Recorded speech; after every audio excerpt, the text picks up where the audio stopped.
അന്ധവിശ്വാസങ്ങൾക്കെതിരെ നവോത്ഥാന മുന്നേറ്റം ISM സന്ദേശ പ്രചരണ യാത്രയുടെ സമാപന സമ്മേളന വേദിയിൽ പ്രഭാഷണം നിർവഹിക്കാൻ ISM സംസ്ഥാന ഉപാധ്യക്ഷൻ അഹമ്മദ് അനസ് മൗലവിയെ വളരെ സ്നേഹാദരപൂർവ്വം ക്ഷണിക്കുന്നു. അസ്സലാമു അലൈക്കും വറഹ്മത്തുള്ളാഹി വബറകാതുഹു. ഇന്നൽ ഹംദലില്ലാഹ് അസ്സലാത്തു വസ്സലാമു അലാ അഷ്റഫി റസൂലില്ലാഹ് വഅലാ ആലിഹി വസ്വഹ്ബിഹിൽ ഫായിസീന ബിറിദല്ലാഹ്.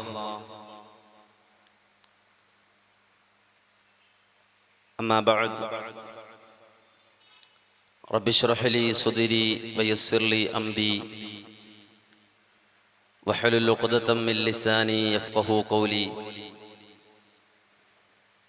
ഇൻ ഉരീദു ഇല്ലൽ ഇസ്ലാഹ മസ്തതഅതു വമാ തൗഫീഖി ഇല്ലാ ബില്ലാഹി അലൈഹി തവക്കൽതു വ ഇലൈഹി ഉനീബ്.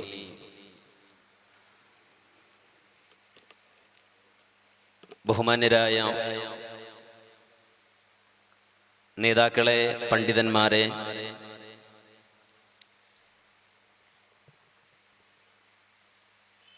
സ്നേഹസമ്പന്നരായ ശ്രോതാക്കളെ, സഹോദരങ്ങളെ, സുഹൃത്തുക്കളെ, കേരള നദ്വത്തുൽ മുജാഹിദീന്റെ ആഭിമുഖ്യത്തിൽ സംഘടിപ്പിച്ചു വരുന്ന അന്ധവിശ്വാസങ്ങൾക്കെതിരെയുള്ള ക്യാമ്പയിന്റെ ഭാഗമായി ഇത്തിഹാദ് ശുബ്ബാനുൽ മുജാഹിദീൻ നടത്തിയ സന്ദേശ പ്രചരണ പരിപാടിയുടെ സമാപനം ഈ പട്ടാമ്പിയിൽ സംഘടിപ്പിക്കുമ്പോൾ കേരള ജനത ശ്രദ്ധയോടെ വീക്ഷിച്ച ഒരു ക്യാമ്പയിനാണിത് എന്ന് പറയാതിരിക്കാൻ വയ്യ.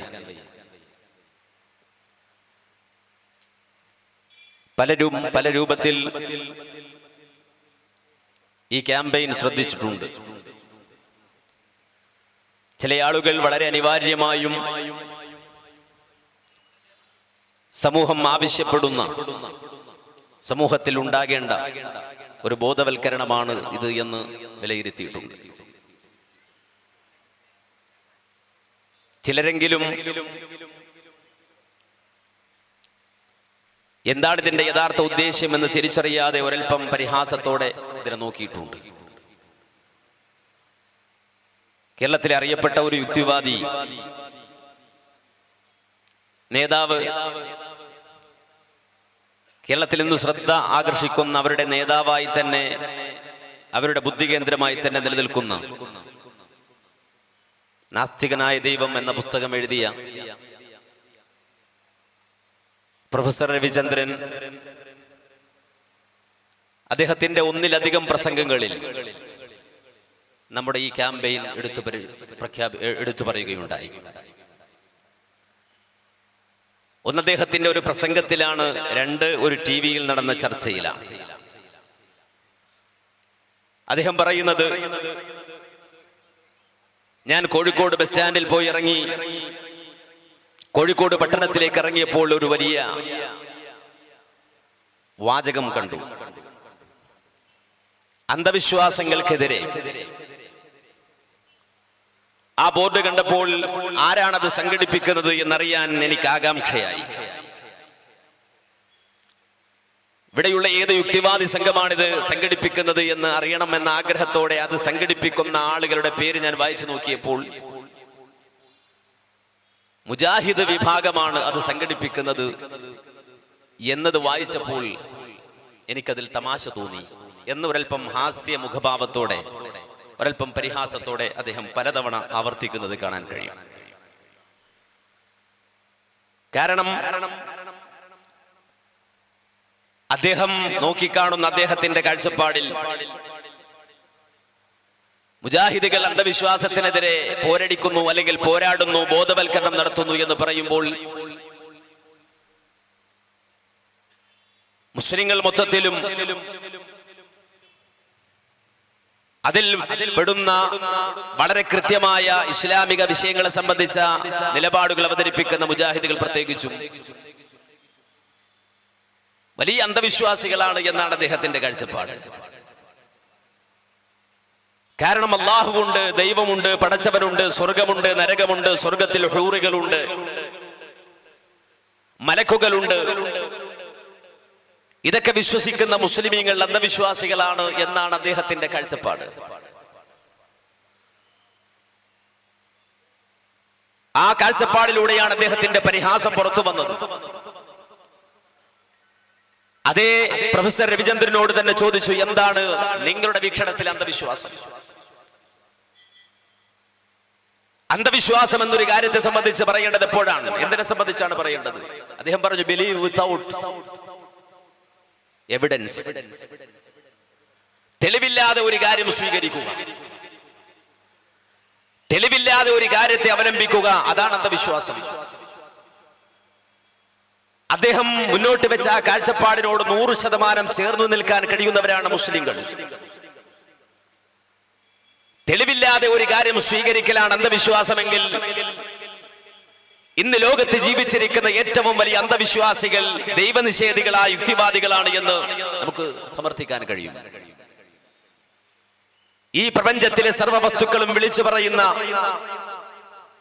വിശാല വിസ്തൃതമായ ആകാശവും ആകാശത്തിലെ അനന്തകോടി നക്ഷത്രങ്ങൾ മുതൽ ഈ ഭൂമിയിലെ മണൽത്തരികൾ വരെ വിളിച്ചു പറയുന്ന പ്രപഞ്ചത്തിന്റെ നാഥനെ സംബന്ധിച്ച തെളിവുകളെ മുഴുവനും നിഷേധിച്ചുകൊണ്ട് തള്ളിക്കളഞ്ഞുകൊണ്ട് പൂർണ്ണ അന്ധവിശ്വാസികളായി ഓരോ ആഴ്ചയിലും പുറത്തിറങ്ങുന്ന അപ്ഡേഷനുകൾ ആവശ്യമായ സയൻസ് പുസ്തകത്തിന്റെ അടിസ്ഥാനത്തിൽ മാത്രം കാര്യങ്ങളെ നോക്കിക്കാണുന്ന വിലയിരുത്തുന്ന ഭൂലോക അന്ധവിശ്വാസികളാണ് യുക്തിവാദികൾ. തെളിവനുസരിച്ചുകൊണ്ട് സ്വീകരിക്കലാണ് യഥാർത്ഥ വിശ്വാസമെങ്കിൽ ആ വിശ്വാസത്തിലേക്ക് സമൂഹത്തെ നയിച്ചുകൊണ്ട് വരുന്നവരാണ് യഥാർത്ഥത്തിൽ മുജാഹിദുകൾ. ആ തെളിവ് അപ്ഡേഷനുകൾ ആവശ്യമില്ലാത്ത സംശയരഹിതമായ തെളിവുകളാകണം. ലോകത്ത് സംശയത്തിന് പഴുതില്ലാതെ ഒരു തെളിവ് അവശേഷിക്കുന്നുവെങ്കിൽ അത് ഖുർആനാണ്. അതിന്റെ തുടക്കം തന്നെ ലാ റൈബ ഫീഹി, സംശയമില്ല എന്ന് പറഞ്ഞുകൊണ്ടാണ് ആരംഭിക്കുന്നത്. ഇവിടെ ഒരു സംശയത്തിന് വകയില്ല. സംശയമില്ലാതെ നിലനിൽക്കുന്ന ലോകത്തെ വേദഗ്രന്ഥമായി അല്ലാഹു സുബ്ഹാനഹു വ തആല വിശുദ്ധ ഖുർആനെ പരിചയപ്പെടുത്തുമ്പോൾ ആ വിശുദ്ധ ഖുർആനും അതിന്റെ വിശദീകരണമായ ഹബീബുന മുഹമ്മദ് മുസ്തഫ സല്ലല്ലാഹു അലൈഹി വസല്ലമയുടെ ജീവിതവും ആ ജീവിതവും അനുസരിച്ചുകൊണ്ട് ജീവിതത്തെ കെട്ടിപ്പടുക്കലാണ് യഥാർത്ഥ വിശ്വാസം. ആ വിശ്വാസം സ്വീകരിച്ചാൽ പിന്നെ വഴികേടില്ല. ആ വിശ്വാസം അവലംബിച്ചാൽ പിന്നെ ഒരു തരത്തിലും ചൂഷണങ്ങളില്ല. ആ വിശ്വാസം സ്വീകരിച്ചാൽ പിന്നെ അബദ്ധങ്ങളില്ല. വിശുദ്ധ ഖുർആനിൽ അല്ലാഹു സുബ്ഹാനഹു വ തആല അടിവരയിട്ടുകൊണ്ടത് പറഞ്ഞു, വന്നജ്മി ഇദാ ഹവാ മാ ളല്ല സാഹിബുകും വമാ ഗവാ വമാ യന്തിഖു അനിൽ ഹവാ ഇൻ ഹുവ ഇല്ലാ വഹയ്യൂഹാ. അസ്തമിക്കുന്ന നക്ഷത്രം, ആ നക്ഷത്രത്തെ കൊണ്ട് സത്യം ചെയ്ത റബ്ബ് പറയുകയാണ്, മാ ളല്ല സാഹിബുകും വമാ ഗവാ. നിങ്ങളുടെ സ്വാഹിബ്, നിങ്ങളുടെ ചങ്ങാതി മുഹമ്മദ് മുസ്തഫ സല്ലല്ലാഹു അലൈഹി വസല്ലം അദ്ദേഹത്തിന് പിഴച്ചിട്ടില്ല, അദ്ദേഹത്തിന് അബദ്ധം പണഞ്ഞിട്ടില്ല. മുഹമ്മദ് നബി സല്ലല്ലാഹു അലൈഹി വസല്ലമയുടെ ജീവിതത്തിലെ ഒരേട് പോലും വലാലത്തല്ല, വഴികേടല്ല, പിഴച്ചിട്ടില്ല. അദ്ദേഹത്തിന് അബദ്ധം പണഞ്ഞിട്ടില്ല. അത് സംരക്ഷണമുള്ള ജീവിതമാണ്, സുരക്ഷിതത്വമുള്ള ജീവിതമാണ്.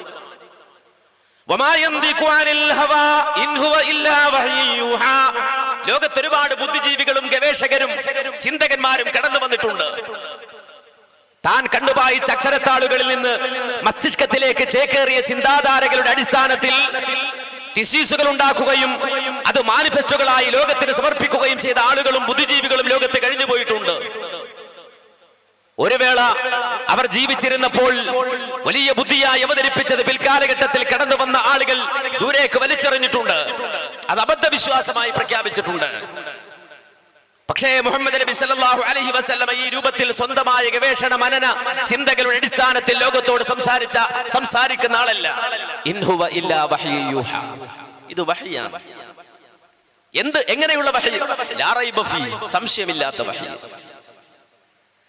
അതുകൊണ്ടാണ് മുഹമ്മദ് നബി സല്ലല്ലാഹു അലൈഹി വസല്ലമയെ അനുധാവനം ചെയ്ത റസൂലുള്ളാഹിന്റെ സ്വഹാബത്ത്, ആ സ്വഹാബത്ത് ഒരു കാര്യത്തിൽ പോലും പ്രവാചകനെ സംശയിക്കാതിരുന്നത്. നബി സല്ലല്ലാഹു അലൈഹി വസല്ലം ഒരു വേള വന്നുകൊണ്ട് പറഞ്ഞു, ഞാൻ ഇന്നലെ രാത്രി ഇവിടെ നിന്ന് സഞ്ചരിച്ച് ഘാതങ്ങൾ അകലെയുള്ള ബൈത്തുൽ മുഖദ്ദസിൽ പോയി അവിടെ നിന്ന് 7 ആകാശങ്ങൾ താണ്ടി മടങ്ങി വന്നു. നബി സല്ലല്ലാഹു അലൈഹി വസല്ലമയുടെ അനുചരന്മാർ റസൂലുള്ളാഹിയുടെ മുഖത്ത് നോക്കി പറഞ്ഞു, നബി അങ്ങ് പറഞ്ഞത് സത്യമാണ്. അങ്ങയുടെ അധരങ്ങളിൽ നിന്ന് അടർന്നു വീഴുന്ന ഒരു അക്ഷരം പോലും അബദ്ധങ്ങളല്ല. അങ്ങ് പറഞ്ഞത് പൂർണ്ണമായും സത്യമാണ്. അതാണ് നബിയുടെ സ്വഹാബത്ത്. നബിയിൽ അവർ സംശയിക്കുന്നില്ല, നബി ജീവിതത്തിൽ അവർ സംശയിക്കുന്നില്ല. എത്രയോ തെളിവുകൾ ഉറച്ച് നബി സല്ലല്ലാഹു അലൈഹി വസല്ലമയിലും നബി സല്ലല്ലാഹു അലൈഹി വസല്ലമ പഠിപ്പിക്കുന്ന കാര്യങ്ങളിലും അവർ വിശ്വസിക്കുന്നു എന്ന് മാത്രമല്ല, അത് സത്യസന്ധമായ വിശ്വാസമായിരുന്നു. മഹാനായ അബൂ ദർ അൽ-ഗിഫാരി അദ്ദേഹത്തിന്റെ ജീവിതത്തിന്റെ അന്ത്യത്തിൽ അദ്ദേഹം കഴിയുന്നത് ഒരാളുമില്ലാത്ത റബദ എന്ന് പറയുന്ന മരുഭൂമിയുടെ മധ്യത്തിലാണ്. ആ റബദയിൽ തന്റെ ഭാര്യയോടൊപ്പം അദ്ദേഹം താമസിക്കുമ്പോ ചുറ്റുഭാഗത്തും ഒരാളില്ല, ഒരു പരിചയക്കാരനില്ല, ഒരു അയൽവാസിയില്ല, ഒരു കൂട്ടുകാരനില്ല, ആരുമില്ല. മഹാനായ അബൂ ദർ അൽ-ഗിഫാരി റളിയല്ലാഹു അൻഹു തന്റെ ജീവിതത്തിന്റെ അന്ത്യ നാളുകൾ എടുത്തുവെന്ന് മനസ്സിലാക്കി, അദ്ദേഹത്തിന്റെ അവസാന നാളുകളാണ് എന്ന് മനസ്സിലാക്കി കൂടുതൽ ഇബാദത്തിൽ ജീവിക്കുകയാണ്. അദ്ദേഹത്തിന്റെ ആരോഗ്യം നശിച്ച് അദ്ദേഹത്തിന്റെ മരണം ഏതാണ്ട് അടുത്തുണ്ട് എന്ന് മനസ്സിലാക്കി അദ്ദേഹത്തിന്റെ ഭാര്യ അബൂ ദറിന്റെ അടുക്കൽ ഇരുന്നു കൊണ്ട് കരയുന്ന ഒരു രംഗം അദ്ദേഹത്തിന്റെ ചരിത്രത്തിൽ രേഖപ്പെടുത്തിയത് കാണാൻ കഴിയും. ഭാര്യ ഇരുന്ന് കരയുമ്പോ മഹാൻ ചോദിക്കുകയാണ്, വമാ യുബ്കി, എന്താ മോളെ നീ കരയുന്നത്? എന്തിനാ നീ കരയുന്നത്? എന്തേ കാര്യം? എന്തേ കരച്ചിൽ വന്നത്? മഹദി പറയുകയാണ്, അബ്കി അന്നഹു ലാ ബുദ്ദ മിൻ തഗീബിക്,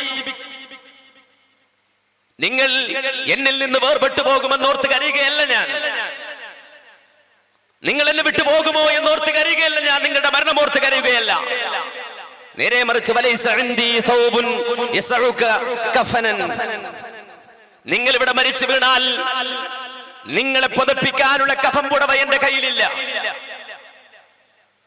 നിങ്ങൾ മറമാടുന്നതിന് മുമ്പ് നിങ്ങളെ കഫൻ ചെയ്യാനുള്ള കഫൻ തുണി എന്റെ കയ്യിലില്ല. അടുത്ത വീട്ടിൽ പോയി ചോദിക്കാമെന്ന് വിചാരിച്ചാൽ ഇവിടെ വീടുകളില്ല. പരിചയക്കാരോടെന്ന് ചോദിക്കാമെന്ന് വിചാരിച്ചാൽ പരിചയക്കാരിൽ ഒരു മനുഷ്യനുമില്ലാത്ത ഈ പ്രദേശത്ത് ഞാൻ എന്തു ചെയ്യും നിങ്ങളുടെ മയ്യത്ത് വെച്ച്? മഹാനായ അബൂ ദർ അൽ-ഗിഫാരി റളിയല്ലാഹു അൻഹു ആ സമയത്ത് പറഞ്ഞൊരു വാചകമുണ്ട്, നീ വിഷമിക്കണ്ട, അതോർത്തുകൊണ്ട് നീ ബേജാറാകണ്ട. കാരണം അല്ലാഹുവിന്റെ റസൂൽ സല്ലല്ലാഹു അലൈഹി വസല്ലമ പറഞ്ഞത് ഞാൻ കേട്ടു. ഒരു ദിവസം എന്റെ അടുക്കൽ നബി പറഞ്ഞു, അല്ലെങ്കിൽ ഞാൻ അടങ്ങുന്ന ഒരു സംഘത്തോട് നബി പറഞ്ഞു, ലയമൂതന്ന റജുലുൻ മിൻകും ബിഫലാത്തിൻ തശ്ഹദുഹു ഇസാബത്തുൻ മിനൽ മുഅ്മിനീൻ, തീർച്ചയായും ഈ കൂട്ടത്തിൽ ഇരിക്കുന്ന ആളുകളിൽ ഒരാൾ അയാൾ മരിക്കുന്നത് ഒരു ഫലാത്തിൽ അഥവാ ഒരു മരുഭൂമിയുടെ മധ്യത്തിൽ വെച്ചുകൊണ്ടായിരിക്കും, വിജനപ്രദേശത്ത് വെച്ചുകൊണ്ടായിരിക്കും, ഒരാളുമില്ലാത്തടത്ത് വെച്ചുകൊണ്ടായിരിക്കും. അയാൾ അവിടെ വെച്ചുകൊണ്ട് മരിച്ചാൽ മുഅ്മിനുകളിൽ ഒരു സംഘം ആളുകൾ അദ്ദേഹത്തിന് മറമാടാനും അദ്ദേഹത്തെ പരിചരിക്കാനും കടന്നു വരും. ഫകുല്ലുഹും മാത ഫീ ജമാഅത്തിൻ വഖറിയ ഫലം യബ്ഖ ഗൈരി, അന്ന് എന്റെ കൂടെ ഉണ്ടായിരുന്ന മുഴുവൻ ആളുകളും മരിച്ചു പോയിട്ടുണ്ട്. ആ കൂട്ടത്തിൽ അവശേഷിക്കുന്ന ആൾ ഞാൻ മാത്രമാണ്, ഞാനേ ഇനി മരിക്കാനുള്ളൂ. അന്ന് റസൂലുള്ളാഹി അത് പറയുമ്പോൾ ആ ജമാഅത്തിൽ ഉണ്ടായിരുന്ന മുഴുവൻ ആളുകളും മരിച്ചു. ഇനി മരുഭൂമിയിൽ കിടന്ന് മരിക്കാൻ ബാക്കിയുള്ള ഒരാളുണ്ടെങ്കിൽ അത് ഈ അബൂ ദറാണ്. അബൂ ദർ മരിച്ചാൽ നീ എന്നെ എങ്ങനെ കഫൻ ചെയ്യുമെന്നോർത്ത് വിഷമിക്കണ്ട, പേടിക്കണ്ട. നേരെ മറിച്ച് ഞാൻ മരിച്ചാൽ നീ നേരെ ഇറങ്ങണം, നേരെ ഇറങ്ങിയിട്ട് വഴിയിൽ നോക്കി നിൽക്കണം. ആ വഴിയിൽ നോക്കി നിൽക്കുമ്പോൾ ഫഇന്നക സൗഫ തറൈന മാ അഖൂൽ, നിനക്ക് കാണാൻ കഴിയും എന്റെ മയ്യത്ത് മറമാടാൻ വേണ്ടി വരുന്ന ആളുകളെ, മുഅ്മിനുകളായ സംഘത്തെ കാണാൻ കഴിയും. ഇത് പറഞ്ഞിട്ട് മരിക്കാൻ കിടക്കുന്ന വേളയിൽ മഹാനായ അബൂ ദർ അൽ-ഗിഫാരി റളിയല്ലാഹു അൻഹു വിളിച്ചു പറഞ്ഞൊരു വാചകമുണ്ട്. എന്താണ് ആ വാചകം എന്നറിയുമോ? മാ കദബതു വമാ കുദിബതു. മാ കദബതു, അബൂ ദർ നുണ പറയൂല, ഞാൻ നുണ പറയുന്ന ആളല്ല, ഞാൻ നുണ പറയുകയില്ല. അതുപോലെ തന്നെ ഞാൻ ഒരിക്കലും കബളിപ്പിക്കപ്പെടുകയുമില്ല. മാ കുദിബതു, എന്നോട് പറഞ്ഞാലും നുണ പറയുകയില്ല. മനസ്സിലാക്കണം, മരിക്കാൻ കിടക്കുമ്പോ ഒരാൾ പോലും ഇല്ലാത്തടത്ത് കിടക്കുമ്പോഴും മുഹമ്മദ് നബി സല്ലല്ലാഹു അലൈഹി വസല്ലമയുടെ നാവിൽ നിന്ന് അടർന്നു വീണ ഒരു അക്ഷരത്തെ എത്രമാത്രം സ്വഹാബത്ത് വിശ്വസിച്ചു എന്നതിന്റെ പ്രകടമായ തെളിവാണ് ലോകത്ത് അതുപോലെ തന്നെ സംഭവിച്ചിട്ടുണ്ട്. ഞാൻ വിഷയം അങ്ങോട്ട് കൊണ്ടുപോവുകയല്ല. നേരെ മറിച്ച് നബിയുടെ സ്വഹാബത്ത് അള്ളാഹുവിന്റെ റസൂൽ സല്ലല്ലാഹു അലൈഹി വസല്ലമയിൽ നിന്ന് ലഭിക്കുന്ന കാര്യങ്ങളെ ഹൃദയം കൊണ്ട് ചേർത്ത് വെച്ചപ്പോൾ ഒരു അംശം പോലും സംശയമില്ലാതെയാണ് അത് സ്വീകരിച്ചത്. ഒരൽപ്പം പോലും നിഷേധിക്കാതെയാണ് അതിനെ അവലംബിച്ചത്. ആ മാർഗത്തെ അവലംബിച്ചത് കൊണ്ട് വിശ്വാസികൾക്ക് എന്തെങ്കിലും ഒരു അബദ്ധം പിടഞ്ഞിട്ടില്ല. കാരണം ആ റസൂൽ ഓതിക്കൊടുത്ത വചനങ്ങൾ, വചനാമൃതുകൾ, ആ വചനാമൃതങ്ങൾ ഒരിക്കലും മനുഷ്യരെ സംബന്ധിച്ചിടത്തോളം അവരെ ചതിക്കുന്നതോ വഞ്ചിക്കുന്നതോ കബളിപ്പിക്കുന്നതോ ചൂഷണം ചെയ്യുന്നതോ അല്ല. നേരെ മറിച്ച് അടിസ്ഥാനപരമായ പ്രതിജ്ഞ തന്നെ. എന്താണ്? വേറൊന്നുമല്ല, ഇയ്യാക നഅ്ബുദു വ ഇയ്യാക നസ്തഈൻ. അതാണ് അടിസ്ഥാന പ്രതിജ്ഞ. വിശ്വാസികളോട് നടത്താൻ പറഞ്ഞ പ്രതിജ്ഞ. റഹ്മാനായ റഹീമായ പ്രതിഫല ദിവസത്തിന്റെ ഉടമസ്ഥനായ ലോകരക്ഷിതാവായ റബ്ബിനെ സ്തുതിച്ചുകൊണ്ട് പറയാൻ പറഞ്ഞ പ്രതിജ്ഞ. ഇയ്യാക നഅ്ബുദു വ ഇയ്യാക നസ്തഈൻ. അത് ഉറച്ച തൗഹീദുള്ളവൻ മുവഹിദ് പ്രഖ്യാപിക്കുകയാണ്. അല്ലാഹുവേ, നിന്നെ മാത്രമാണ് ഞങ്ങൾ ആരാധിക്കുന്നത്, നിന്നോട് മാത്രമാണ് ഞങ്ങൾ സഹായം തേടുന്നത്. ഉറച്ചു പറയുന്ന വാചകമാണത്. നല്ല വിശ്വാസത്തോടെ പറയുന്ന വാചകമാണത്. അവനെ സംബന്ധിച്ചിടത്തോളം അല്ലാഹുവിൽ പൂർണ്ണമായി തവക്കുലാക്കി പറയുന്ന വാചകമാണത്. കാരണം റബ്ബിന്റെ തർബിയത്തിനെ അവൻ മനസ്സിലാക്കുന്നു. അല്ലാഹു സുബ്ഹാനഹു വ തആല അവനെ എങ്ങനെ സംരക്ഷിക്കുന്നുവെന്നത് അവൻ ഓർത്തെടുക്കുന്നു. പടച്ചവനെ സംബന്ധിച്ചിടത്തോളം അവൻ റഹ്മാൻ ആയതുകൊണ്ട് അവന്റെ അടിമകളെ അവൻ വിവേചിച്ച് കാണുന്നില്ല. അവനിൽ വിശ്വാസമുള്ള ഈമാനുള്ള മനുഷ്യർക്ക് പ്രത്യേകമായ പരിഗണന ഒരു പക്ഷേ അല്ലാഹു കൊടുത്തേക്കാം. പക്ഷേ ഈ ലോകത്ത് ജീവിക്കുന്നവർ മുഴുവനും റബ്ബിന്റെ അടിമകളാണ്, അള്ളാഹുവിന്റെ ദാസന്മാരാണ്. റബ്ബിനെ ധിക്കരിക്കുന്നവനെയും അള്ളാഹുവിനെ അനുസരിക്കുന്നവനെയും ഒരുപോലെ പരിപാലിക്കുന്ന റബ്ബ്, ആ റബ്ബ് സുബ്ഹാനഹു വ തആലയുടെ തർബിയത്തിനെ മനസ്സിലാക്കിയ മുഅ്മിൻ അത് ഉൾക്കൊണ്ടുകൊണ്ട് പ്രഖ്യാപിക്കുമ്പോ ആ അള്ളാഹുവിൽ പൂർണ്ണമായ വിശ്വാസം അർപ്പിക്കുകയാണ്. ആ റബ്ബിനെ വിശ്വസിക്കുകയാണ്, ആ റബ്ബിനെ അംഗീകരിക്കുകയാണ്, ആ റബ്ബിനോട് പറയുകയാണ്, റബ്ബേ എനിക്ക് നീ മാത്രം മതി. ഇതാണ് പ്രവാചകന്മാർ മനുഷ്യരോട് പഠിപ്പിച്ചു കൊടുക്കുന്ന അടിസ്ഥാനപരമായ അറിവ്. ചൂഷണങ്ങളില്ലാത്ത പ്രഖ്യാപനം. ലോകത്ത് കളവ് പറയാത്ത പ്രവാചകൻ കടന്നു വന്നുകൊണ്ട് മനുഷ്യരുടെ മുന്നിൽ പറഞ്ഞു കൊടുക്കുന്നു, നീ റബ്ബിനെ മാത്രം അവലംബിക്കണം. കാരണം നിന്നെ പരിചരിക്കുന്നവൻ അവനാണ്, നിന്നെ പരിപാലിക്കുന്നവൻ അവനാണ്. അന്നഹു യംലികു ഇബാദൻ ഗൈറക. അല്ലാഹുവിനെ സംബന്ധിച്ചിടത്തോളം നീ അല്ലാത്ത ഒരുപാട് പടപ്പുകൾ റബ്ബിനുണ്ട്. വമാ യഅലമു ജുനൂദ റബ്ബിക ഇല്ലാ ഹു. ഖുർആൻ പറഞ്ഞല്ലോ, അവന്റെ സൈന്യത്തെ സംബന്ധിച്ച് അവന് മാത്രമേ അറിയൂ. അല്ലാഹുവിനല്ലാതെ അറിഞ്ഞുകൂടാ. അനന്തകോടി പടപ്പുകൾ പടച്ചവനുണ്ട്. പക്ഷേ അന്തലൈസ ലക റബ്ബുൻ സിവാ. നിനക്ക് ഏകനായ റബ്ബല്ലാതെ വേറെ ഒരു ശക്തിയില്ല. ഏകനായ റബ്ബല്ലാതെ വേറെ ഒരു ശക്തിയില്ല. ثم انه يربيك كانه ليس له عبد سواك. അനന്തകോടി പടപ്പുകൾ പടച്ചവനുണ്ടെങ്കിലും അള്ളാഹു നിന്നെ പരിപാലിക്കുന്നത് നീ ഒന്ന് ശ്രദ്ധിച്ചു നോക്കൂ.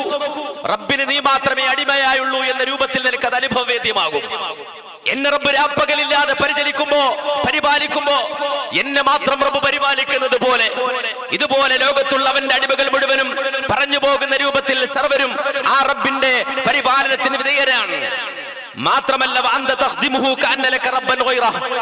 നീ റബ്ബിന് തിരിച്ചു ഖിദ്മത്ത് ചെയ്യുമ്പോഴോ അല്ലാഹുവിനെ ഇബാദത്ത് ചെയ്യുമ്പോഴോ നിന്റെ ഇബാദത്ത് നീ നിർവഹിക്കേണ്ടി വരുമ്പോഴോ അല്ലാഹുവല്ലാത്ത ഒരുപാട് ശക്തികൾ നിനക്കുള്ളത് പോലെയാ നിന്റെ പ്രതികരണം.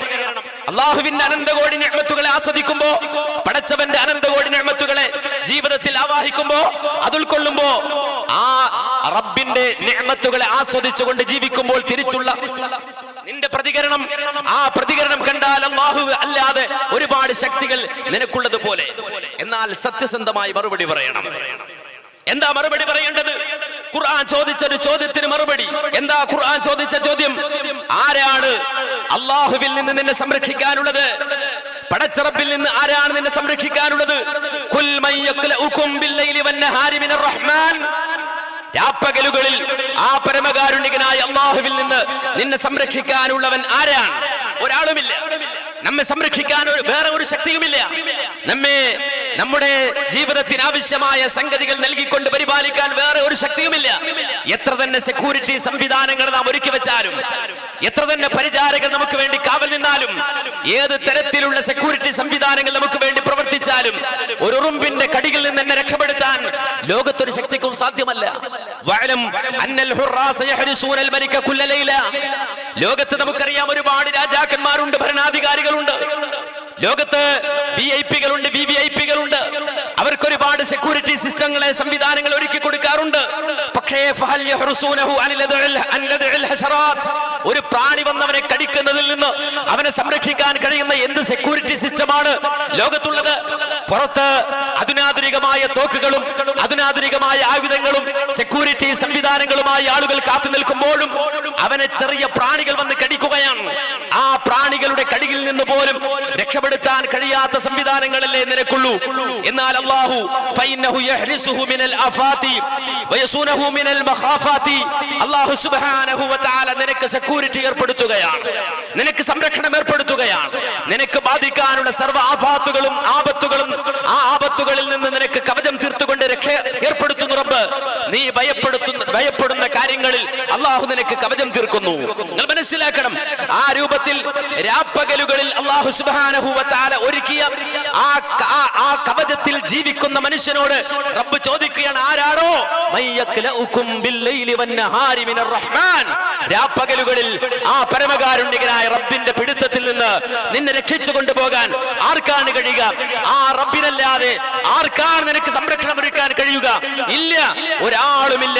മാദാക ഇല്ലൽ മലികുൽ ജബ്ബാർ വൽ വാഹിദുൽ ഖഹാർ വമുഖല്ലിബുൽ ഖുലൂബി വൽ അബ്സാർ വമുത്തലിഉ അലൽ ളമാഇരി വൽ അസ്റാർ, വാഹിദായ ഖഹാറായ ഹൃദയങ്ങളെയും കണ്ണുകളെയും മാറ്റിമറിക്കുന്ന സർവ മടക്കങ്ങളെയും രഹസ്യങ്ങളെയും അറിയുന്ന മലിക്കുൽ ജബ്ബാറായ അല്ലാഹുവിനല്ലാതെ അത് സാധ്യമല്ല. ഇതാണ് അമ്പിയാക്കൾ മനുഷ്യരുടെ ഹൃദയങ്ങളിൽ ഇട്ടുകൊടുക്കുന്ന വിശ്വാസം.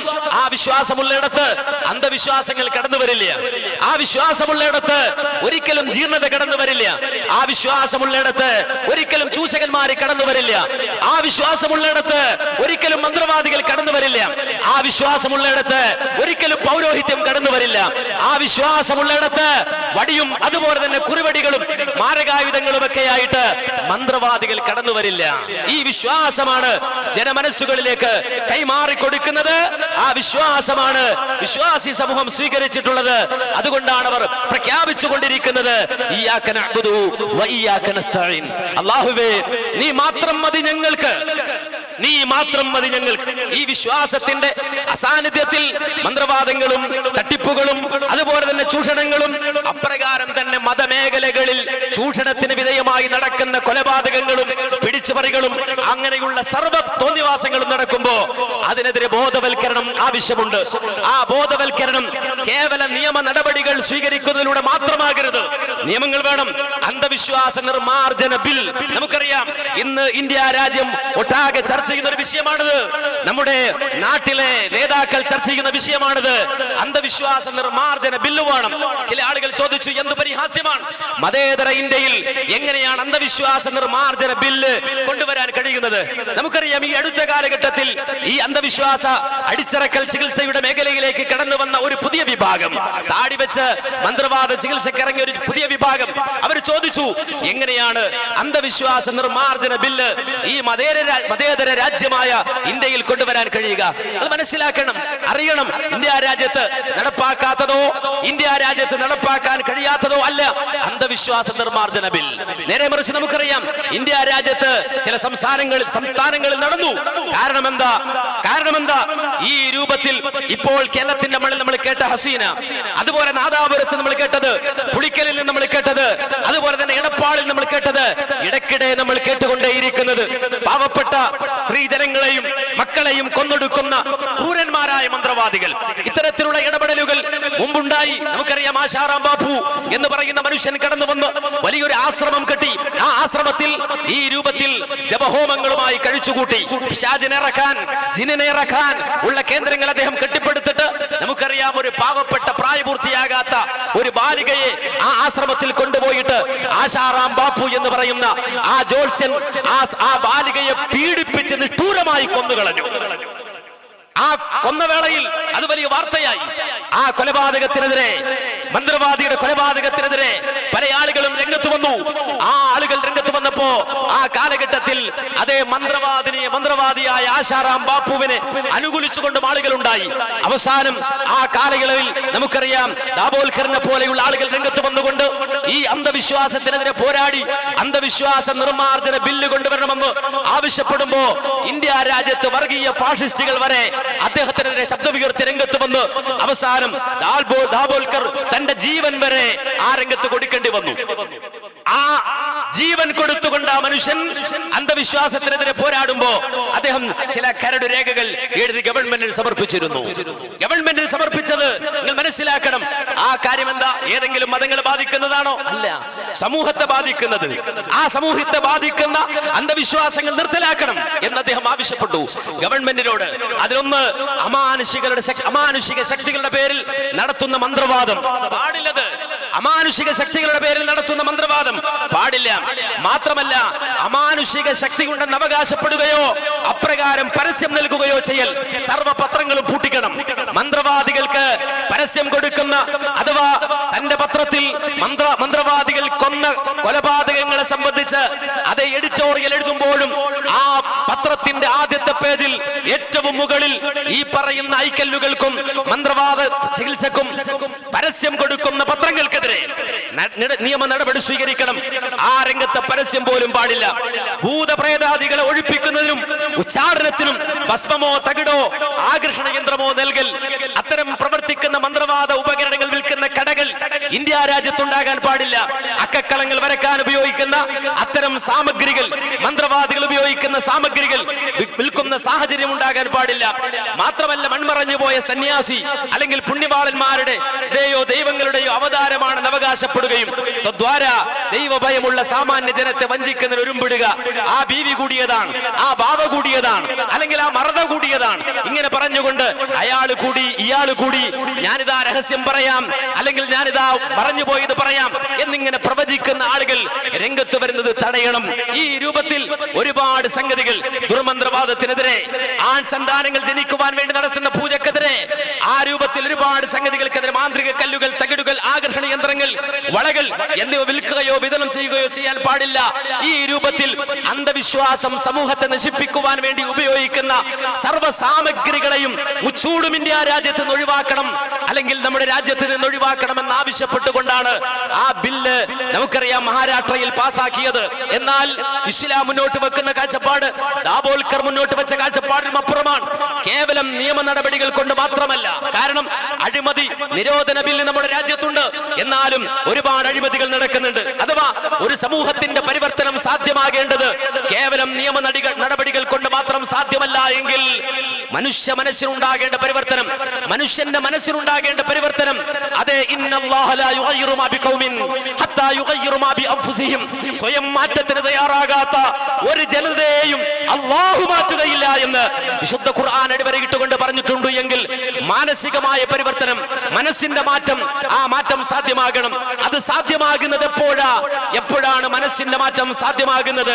തൗഹീദ് വരുമ്പോൾ മാത്രമാണ്, തൗഹീദിന്റെ ചിന്ത വരുമ്പോൾ മാത്രമാണ്. അതുകൊണ്ട് തന്നെ ആ തൗഹീദിന്റെ പ്രചരണം, ആ തൗഹീദിന്റെ പ്രചരണം, അല്ലാഹുവിനെ കുറിച്ചുള്ള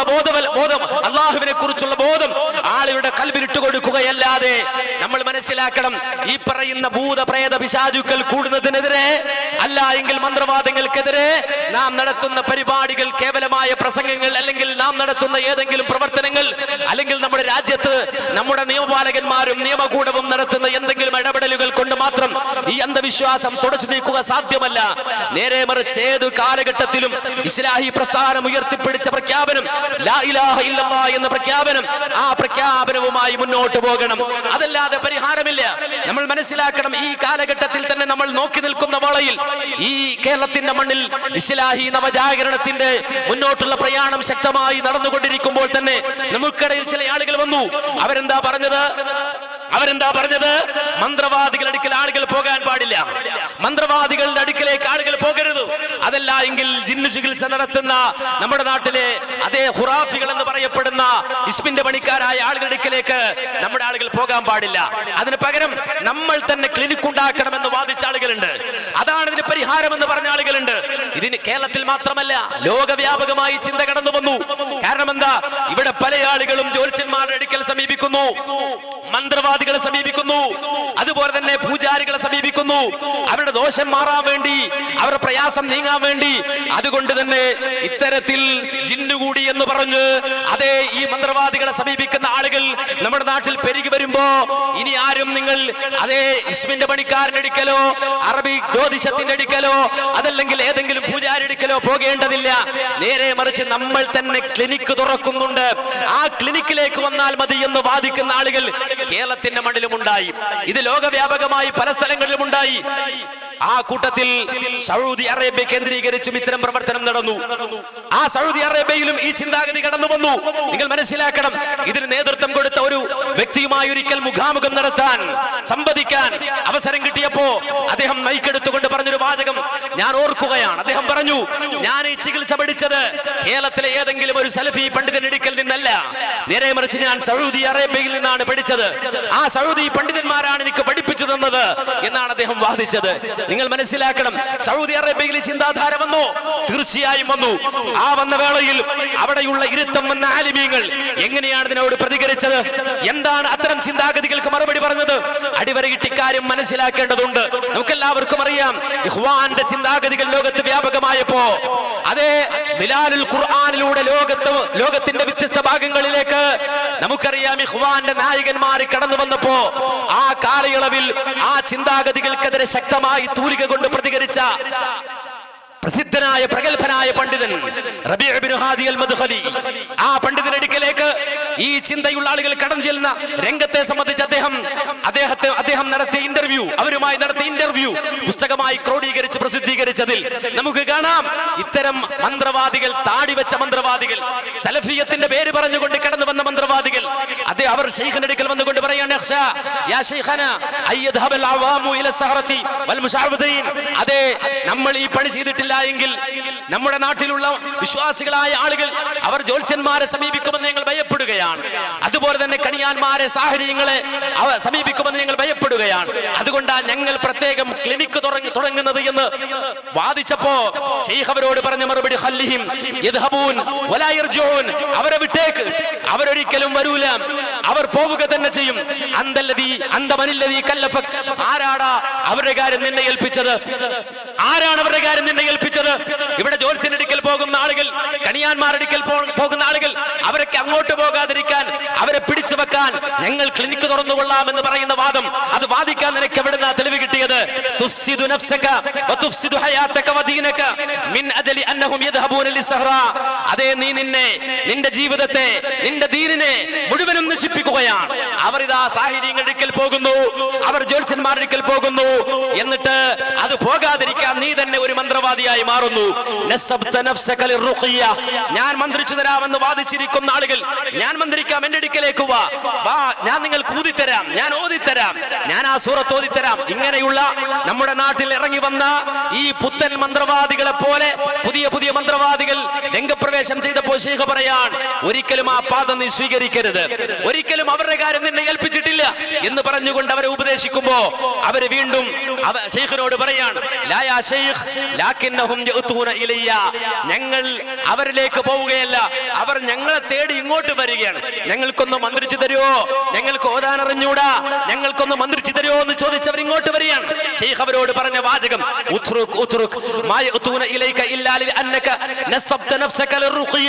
നീ അതിന്റെ ആളാണെന്ന് വാദിക്കാത്ത കാലത്തോളം ഒരാളും നിന്റെ അടുക്കലേക്ക് വരൂല. നിന്റെ അടുക്കലേക്ക് ആരെങ്കിലും വരുന്നുവെങ്കിൽ നീ അതിന്റെ ആളായി വാദിക്കുന്നത് കൊണ്ടാണ്. നീ ഉപേക്ഷിക്കണം, ഈ വഴി നീ തിരഞ്ഞെടുക്കരുത് എന്ന് അദ്ദേഹം ഉപദേശിച്ചു കൊടുക്കുകയാണ്. എന്നിട്ട് പറയാൻ, ഈ വഴി താ ആരെങ്കിലും തുറന്നാൽ, ഈ വഴി ആരെങ്കിലും തുറന്നാൽ അവൻ നശിക്കുമെന്നതിന്റെ തെളിവ്. അഥവാ മറ്റുള്ളവരൊക്കെ ജ്യോത്സ്യന്മാരെ സമീപിക്കാതിരിക്കാൻ ഞങ്ങൾ പുതിയ ശൈലിയിൽ അതേ കൃത്യമായ ആശയത്തിൽ നിന്നുകൊണ്ട് മന്ത്രിക്കാനുള്ള ക്ലിനിക്കുകൾ തുടങ്ങുകയാണ് എന്ന ചിന്താധാര ആരെങ്കിലും സ്വീകരിച്ചാൽ അവൻ നശിക്കുമെന്നതിന്റെ തെളിവ് ശൈഖ് തന്നെ പറഞ്ഞു കൊടുക്കുന്നു. ഇതിന് ഒന്നാമത്തെ തെളിവ്, ഈ മദീനയിൽ ഉണ്ടായിരുന്നു ഒരു മന്ത്രിക്കുന്ന ആള്. അദ്ദേഹം എന്റെ കൂട്ടുകാരനാണ്. അയാൾ പക്കാ സലഫിയായിരുന്നു. എങ്ങനെയുള്ള സലഫി? ഈ മസ്ജിദുൻ നബവിയിൽ ദർസ് നടത്തിയിരുന്ന, മസ്ജിദുൻ നബവിയിൽ ആളുകൾക്ക് കിതാബ് ഓതി കൊടുത്തിരുന്ന വലിയ മുദരിസായിരുന്നു. ഈ മദീനയിലേക്ക് കടന്നു വരുന്ന സൂഫികളായ ഒരുപാട് ആളുകൾ, ആ ഒരുപാട് ആളുകളിൽ അദ്ദേഹത്തിന്റെ പ്രസംഗം കൊണ്ട്, അദ്ദേഹത്തിന്റെ തൂലിക കൊണ്ട് മാറ്റമുണ്ടാക്കാൻ കഴിഞ്ഞിട്ടുണ്ട്. ആ രൂപത്തിൽ സലഫിയായി തൗഹീദും സുന്നത്തും പ്രചരിപ്പിച്ച് അദ്ദേഹം ഇവിടെ കഴിയുമ്പോ അദ്ദേഹത്തിന്റെ അടുക്കൽ ശൈത്താൻ വന്നു, പിശാച് വന്നു. എങ്ങനെയാ പിശാച് വന്നതെന്നറിയോ? അദ്ദേഹം എന്റെ കൂട്ടുകാരനായതുകൊണ്ട്, അതുപോലെ തന്നെ എന്റെ സദീഖായതുകൊണ്ട് ഞാനുമായി അദ്ദേഹം അതിനെക്കുറിച്ച് മുശാവറ ചെയ്തു. അദ്ദേഹം എന്നോടൊന്ന് വന്ന് പറഞ്ഞത്, ഞാൻ എന്റെ കൂട്ടുകാരനെ ഒരു ചങ്ങാതിക്ക് റുഖിയ പഠിപ്പിച്ചു കൊടുത്തു, മന്ത്രം പഠിപ്പിച്ചു കൊടുത്തു. അയാൾ ഇന്ന് അയാളുടെ അവസ്ഥ എന്താണെന്നറിയോ? പിന്നെ അയാള് ഇപ്പോ എത്രത്തോളം ഫീസ് വാങ്ങുന്നുവെന്ന് ചോദിച്ചാൽ 14,000 രൂപ ഒരു റുഖിയക്ക് അദ്ദേഹത്തിന് കിട്ടുന്ന രൂപത്തിൽ അദ്ദേഹം വളർന്നു പോയിട്ടുണ്ട്. ഞാനാണ് അയാൾക്ക് മന്ത്രം പഠിപ്പിച്ചു കൊടുത്തത്. പക്ഷെ ഇന്ന് അയാൾ വളർന്നു, അതുകൊണ്ട് ആ വഴി ഞാനും തിരഞ്ഞെടുക്കാൻ തീരുമാനിച്ചു എന്ന് പറഞ്ഞപ്പോ ശൈഖ് റബീ അദ്ദേഹത്തോട് പറഞ്ഞു കൊടുക്കുകയാണ്. എന്താ പറയുന്നത്? ഞാൻ നിന്നെ ഗുണദോഷിക്കുന്നു മോനെ, ഒരിക്കലും നീ വഴി തുറക്കരുത്, ഇത് നാശത്തിന്റെ വഴിയാണ്. ആരാ പറഞ്ഞു കൊടുക്കുന്നത്? മദീനയിലെ പ്രഗൽഭനായ പണ്ഡിതൻ, ലോകം ശ്രദ്ധിച്ച പണ്ഡിതൻ. അദ്ദേഹം പറയുന്നത്, ഈ വഴി നീ തുറക്കരുത്. തീർച്ചയായും ഞാൻ ഈ വഴി തെരഞ്ഞെടുക്കുന്നത് ആളുകൾ ജ്യോത്സ്യന്മാരുടെ അടുക്കൽ പോകാതിരിക്കാൻ വേണ്ടിയാണെന്ന് അദ്ദേഹം ന്യായം പറഞ്ഞപ്പോ വീണ്ടും ഞാൻ അദ്ദേഹത്തോട് പറഞ്ഞു നോക്കി, നീ ഒരിക്കലും മറ്റുള്ളവന്റെ കാര്യം, ലോകത്ത് ജീവിക്കുന്ന മുഴുവൻ ആളുകളുടെയും കാര്യം, അവരെ മുഴുവൻ രക്ഷിക്കുക എന്ന ബാധ്യത ഏറ്റെടുത്ത ആളല്ലല്ലോ. മാത്രമല്ല നിനക്ക് അവരെ തിരിച്ചു പിടിച്ചു കൊണ്ടുവരുവാൻ ഈ വഴി സ്വീകരിച്ചാൽ സാധിക്കുകയും ഇല്ല. അതുകൊണ്ട് നീ ചെയ്യേണ്ടത് എന്താ? അത് പറയാൻ വേണ്ടിയാണ് ഇത്രയും ഞാൻ വാദിച്ചത്, ഇത്രയും വായിച്ചത്. അന്ധവിശ്വാസത്തിനെതിരെ പോരാടുമ്പോ നമുക്കറിയാം, പ്രശ്നങ്ങൾ മാത്രമല്ല പറയേണ്ടത്, പ്രശ്നങ്ങൾ മാത്രമല്ല അവതരിപ്പിക്കേണ്ടത്, മന്ത്രവാദികളെ കൊണ്ട് ഈ സമൂഹത്തിൽ ഉണ്ടാകുന്ന നാശത്തെ കുറിച്ച് മാത്രമല്ല പറയേണ്ടത്, പരിഹാരം, ഈ പറയുന്ന സർവ്വ അന്ധവിശ്വാസങ്ങൾക്കുമുള്ള പരിഹാരം, സർവ്വ ജ്യോതിഷികളെയും സർവ്വ സാഹിറുകളെയും സർവ്വ ദുർമന്ത്രവാദികളെയും നാട്ടിൽ നിന്ന് ഓടിക്കുവാനുള്ള പരിഹാരം. ലോകത്ത് നമുക്ക് മുമ്പ് കഴിഞ്ഞുപോയ അള്ളാഹുവിലേക്ക് വിളിച്ച പ്രബോധകരായ ആളുകൾ കഴിഞ്ഞു പോയിട്ടുണ്ട്. അവർ ചെയ്തതുപോലെ നീ ചെയ്യണം. എത്രത്തോളം ശൈഖ് റബീ അദ്ദേഹത്തിന്റെ നാട്ടിലുണ്ടായ അനുഭവം പറഞ്ഞത്, الشيخ عبد الله القرعاوي جاء عندنا في المنطقة وكثير من الناس مرضى على الفرش لا يقومون. شيخ قرضاوي عبد الله القرعاوي എന്റെ നാട്ടിലേക്ക് കടന്നു വരുമ്പോ എന്റെ നാടിന്റെ അവസ്ഥ എന്താണെന്നറിയോ? ആളുകൾ ഇങ്ങനെ ബോധരഹിതരായി വീഴുകയാണ്, ജിന്ന് ബാധിച്ച് ഇങ്ങനെ വീഴുകയാണ്. ജിന്ന് ബാധിച്ച് കിടക്കപ്പായിൽ നിന്ന് എഴുന്നേക്കാൻ കഴിയാതെ അവരിങ്ങനെ വീണുകൊണ്ടേയിരിക്കുകയാ. എങ്ങനെയാണ് രോഗം വന്നിങ്ങനെ വീണുകൊണ്ടിരിക്കുന്നത്? എങ്ങനെയാ അവർക്ക് രോഗം വരുന്നത്? മിനൽ ജിന്നി മിനൽ സാരി മിൻ കദാ. അതേ, എല്ലാവർക്കും ജിന്ന് ബാധ, എല്ലാവർക്കും ശൈത്താൻ കൂക്കൽ. വയഖ്റുജൂന വയഹ്സുന ജിൻ ഫിൽ ലൈലി ഫിൽ അശ്ജാർ. രാത്രിയിലും പകലും മരത്തിലും റോട്ടിലും ഒക്കെ ആളുകൾ ജിന്നിനെ കാണുകയാണ്. മരത്തിൽ നോക്കുമ്പോൾ മരത്തിൽ ജിന്ന്, വാതിലടച്ചാൽ ജിന്ന്, തട്ടുംപുറത്ത് ജിന്ന്, റോട്ടിൽ ജിന്ന്, നാട്ടിൽ ജിന്ന്. എന്റെ നാട്ടിലുള്ള ആളുകൾ അങ്ങനെ നോക്കുന്നിടത്തൊക്കെ ജിന്നായിരുന്നു. അങ്ങനെ അവർ അവിടെ ജീവിക്കുമ്പോ അതേ ശൈത്താൻ അവരെ പിടിച്ചുകെട്ടി. അവരുടെ കയ്യിൽ തൗഹീദ് ഉണ്ടായിരുന്നില്ല. വിവരദോഷികൾ, പിശാചിന്റെ കരവലയത്തിൽ അകപ്പെട്ടു പോയ ആളുകൾ. അങ്ങനെ ഒരു നാടായിരുന്നു ഈ റബീഇന്റെ നാട്. ആ നാട്ടിലേക്ക് അബ്ദുല്ലാഹ് അൽ ഖർആവി കടന്നു വന്നു. അദ്ദേഹം തൗഹീദ് പറഞ്ഞു ആളുകളോട്. ലാ റുഖിയ വലാ ശൈ. റുഖിയയല്ല, മന്ത്രവാദമല്ല, മന്ത്രത്തെ കുറിച്ചല്ല, ജിന്നു കൂടുന്നതിനെ സംബന്ധിച്ചല്ല. നേരെ മറിച്ച് അദ്ദേഹം പറഞ്ഞു കൊടുക്കുന്നത് തൗഹീദാണ്. ലാ റുഖിയ വലാ ശൈ. വേറെ റുഖിയെ സംബന്ധിച്ചോ മറ്റെന്തെങ്കിലും കാര്യമോ അല്ല. ഈ രൂപത്തിൽ തൗഹീദ് അങ്ങോട്ട് പ്രചരിപ്പിച്ചപ്പോ കുല്ലു ഹാദിഹിൽ അശ്യാ ഇൻതഹത്, സർവ്വ ജിന്നും പറപറന്നു, സർവ്വ ശൈത്താനും പറപറന്നു, സർവ്വ ദുർമന്ത്രവാദികളും പറപറന്നു, സർവ്വ ഇസ്മിന്റെ പണിക്കാരും പറപറക്കുകയുണ്ടായി എന്ന് അദ്ദേഹം രേഖപ്പെടുത്തുകയാണ്. അതുകൊണ്ട് തന്നെ ഇവിടെ നമ്മെ സംബന്ധിച്ചിടത്തോളം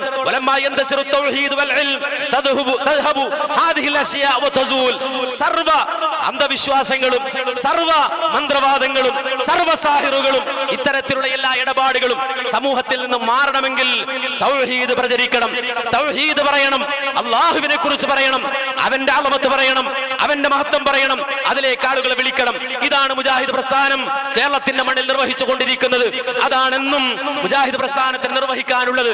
അതുകൊണ്ട് വഴിമാറിപ്പോയവർ, വഴിതെറ്റിപ്പോയവർ, അന്ധവിശ്വാസത്തിൽ അകപ്പെട്ടവർ, വഴിമാറി സഞ്ചരിക്കുന്നവർ, നമ്മുടെ മുൻഗാമികളായ പൂർവ്വസൂരികളായ പ്രവാചകന്മാരും സഹാബത്തും താബിഉകളും തബഉ താബിഉകളും അടങ്ങുന്ന ആളുകൾ ലോകത്തിന്റെ മുന്നിൽ കടന്നു വന്നുകൊണ്ട് നമുക്ക് വരച്ചു കാണിച്ചു തന്ന ആ തൗഹീദിന്റെ സരണിയിൽ നാം മുന്നോട്ട് പോവുക. ഒരു വിശ്രമമില്ല, ഒരിക്കലും വിശ്രമമില്ലാതെ, ഒരൽപ്പം പോലും പുറകോട്ട് പോകാതെ, ഒരു മനസ്സോടെ നമ്മൾ ഭിന്നിക്കുന്നത് കാത്തിരിക്കുന്ന ആളുകളെ, അല്ലെങ്കിൽ പിറന്നു പോകുന്നത് കാത്തിരിക്കുന്ന ആളുകളെ, തമ്മിൽ തല്ലുന്നത് കാത്തിരിക്കുന്ന ആളുകളെ, പരസ്പരം ചേരി ആ ചേരിയിൽ ഏറ്റുമുട്ടുന്നത് കാത്തിരിക്കുന്ന ആളുകളെ നിരാശപ്പെടുത്തിക്കൊണ്ട് ഒറ്റ മനസ്സോടെ അള്ളാഹുവിന്റെ മാർഗത്തിൽ ഈ തൗഹീദി പട്ടാളം, ഈ സുന്നത്തിന്റെ പട്ടാളം ഒരൽപ്പം പോലും പുറകോട്ട് പോകാതെ മുന്നോട്ട് ഗമിക്കുക. അള്ളാഹുവിന്റെ സഹായം ഉണ്ടാകട്ടെ. റബ്ബ് നമ്മെ സ്വീകരിക്കട്ടെ. റബ്ബനാ തഖബ്ബൽ മിന്നാ ഇന്നക അൻത സമീഉൽ അലീം വതുബ് അലൈനാ ഇന്നക അൻത തവ്വാബുർ റഹീം വൽഹംദുലില്ലാഹി റബ്ബിൽ ആലമീൻ. അസ്സലാമു അലൈക്കും വറഹ്മത്തുള്ളാഹി വബറകാതുഹു.